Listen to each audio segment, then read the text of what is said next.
ኣኼባ መስተታት ተኣኪቦም ንመክር ኣለና ኢሎም ንመክር ንሕና ዘይኮንና ልዕሊ ዓቕምኻ ምስታይ እዩ ዘስክር መጸበቕቲ ውራይ ኮለና ሰኺርኩም ኣይተኽፍኡ ሽምና ቀጺሉ ኣረቂ ግደፉ ኢሉ ኣቱም ደቂ ኣይትሕለፉ ካብ ግደ ሓቂ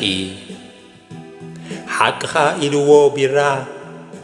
ሰትዮም ሰቴን ንዝሰኽሩ ንዝሰኽራ በሉልና ሓደራ ስዋ ገሪምዋ ንሜስ ኢላታ ጽቡቕ ኣኼባ እዩ ጽቡቕ ስምዕታ ልዕሊ ዓቕሞም ሰትዮም ንዘኽፍኡ ሽምና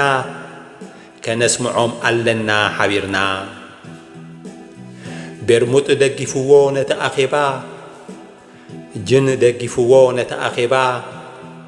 ኮኛክ ኢሉ ኣብዚ እንሄ ዘረባ ኣስዒቡ ዳጋ ሕደጉ ኢሉ ሕደጋ ዓቕምኹም ፍለጡ በኣጋ ዓቕምኽን ፍለጣ በኣጋ ካቲካላ ሰሚዑ ኢሉ ቤላ ኣብ መዛዘሚ እቲ ኣኼባ ኩሎም ኣጣቒዖም ብዓጀባ ስማዕ ኢሎሞ ንሰብ ዓቕምኻ ፍለጥ ሕሰብ ዕድመና ኣኽቢርካ መጺእካ ኣብዚ ዘተ ሓንቲ ምሕፅንታና